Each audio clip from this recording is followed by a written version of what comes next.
আসসালামু আলাইকুম। আর কে এন্টারটেইনমেন্টের পক্ষ থেকে আমি রাজীব, সবাইকে জানাই অনেক অনেক ভালোবাসা।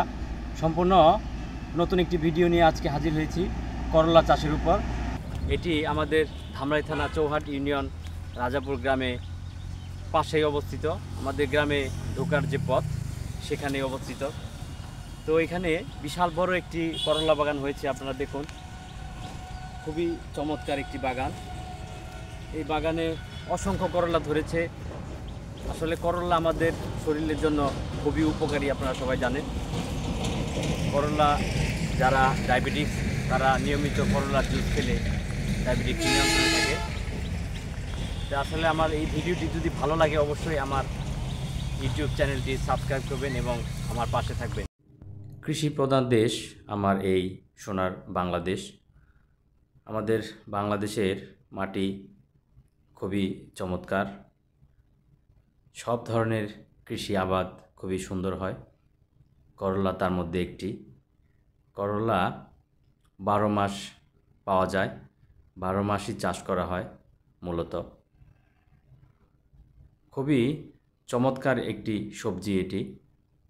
খেতে অনেকটা তেতো হলেও অনেকেই হয়তো এটি অনেক পছন্দ করেন না, কিন্তু আবার অনেকের প্রিয় খাবার করলা ভাজি। আমার নিজেরও খুবই পছন্দের একটি খাবার করলা। করলা চাষ করে স্বাবলম্বী হয়েছে আমাদের এখানকার কৃষক। খুবই সুন্দর সিস্টেমে করলা চাষ করেছেন উনি। নিচে বাঁশের শক্ত খুঁটি দিয়ে উপরে তার দিয়ে মাচা তৈরি করেছে, যার কারণে করলা প্রচুর ধরেছে দেখুন। এবং এই করলাটি খুবই সুস্বাদু হয়। বড় করলার চেয়ে এই ছোট যে করলা, এটাকে অনেকে উস্তা নামেও ডেকে থাকে, বা আমাদের ধামরাইতে এটাকে উস্তা বলে পরিচিত বেশি। খুবই চমৎকার একটি ক্ষেত তৈরি করেছে আমাদের এই কৃষক। আপনারা যারা করলা চাষ করতে চান তারা বিভিন্ন ধরনের গাইডলাইন দেখে করলা চাষ করতে পারবেন। ইউটিউবে প্রচুর চাষের উপর প্রতিবেদন আছে। এই ক্ষেতটি একদম মেইন রোডের পাশেই অবস্থিত, যার কারণে করলা বিক্রি করতে তার খুব বেশি সমস্যা হয় না, কারণ এখানেই অনেক পাইকারি এসে করলা নিয়ে যাচ্ছে। ক্ষেতটা খুবই চমৎকার। করলা চাষের আরও বেশ কিছু শর্তাবলী থাকে চাষ করার ক্ষেত্রে। করলা গাছের গোড়ায় যেন পানি না জমে থাকে সেদিকেও খেয়াল রাখতে হবে, কারণ পানি জমে থাকলে করলা গাছটি হয়তো মারা যায়। এর জন্য লাইন করে বা মাটি উঁচু করে করলার গাছটি চাষ করতে হয়। করলা সাধারণত বর্ষার মধ্যে খুব কম চাষ করা হয়। যাদের জমি উঁচু তারা হয়তো করলা চাষ করে। উঁচু জমিতে করলা চাষ করলে খুব বেশি ক্ষতি হয় না,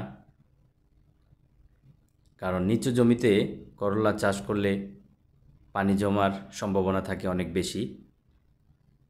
এখন বর্ষাকাল, যে কোনো সময় বন্যা হওয়ার প্রবণতাও আছে। করলা চাষির মুখে আমরা শুনবো এখন কিছু কথা, কিভাবে সে করলা চাষ করেছে। আসসালামু আলাইকুম ভাইয়া, কেমন আছেন আপনি? আলহামদুলিল্লাহ ভালো। আচ্ছা, এখানে একটা সুন্দর করলা বাগান হয়েছে, এটাও আপনি চাষ করেছেন আমি শুনেছি। এটা কত শতাংশের উপর জমি? 50%। অনেক বড় জমি। কি পরিমাণ খরচ হয়েছে? ওখানে 40,000 টাকা খরচ। করলায় খরচ বেশি, কারণ করলার শীটের দাম বেশি। কি পরিমাণ লাভ আশা করা যায়?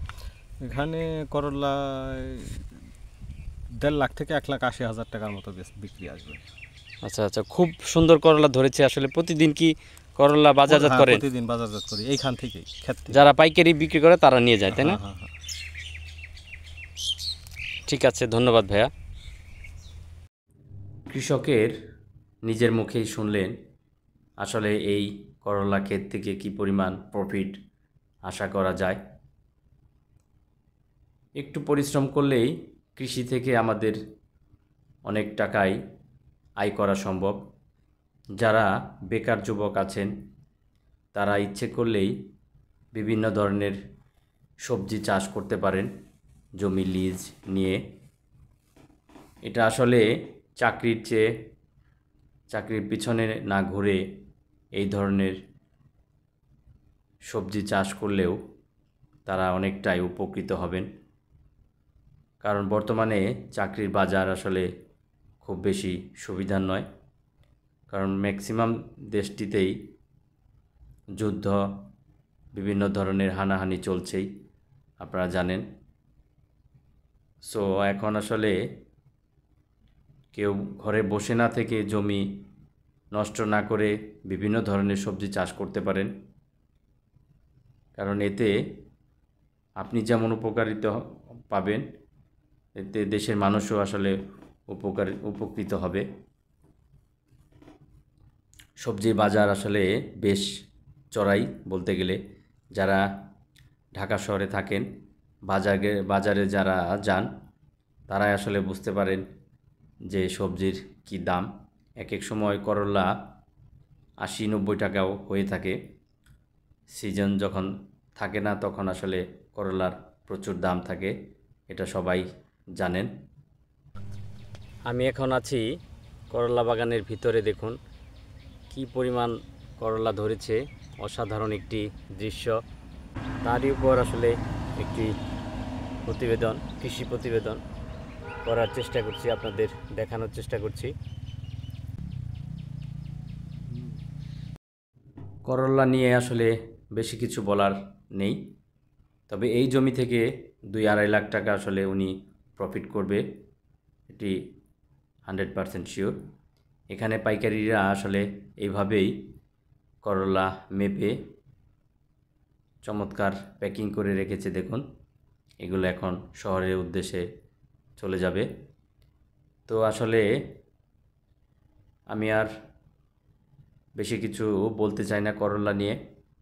অনেকেই হয়তো জানেন করলার উপকারিতা। আমার ভিডিওগুলো যদি আপনাদের ভালো লাগে অবশ্যই আমার ইউটিউব চ্যানেলটি সাবস্ক্রাইব করবেন।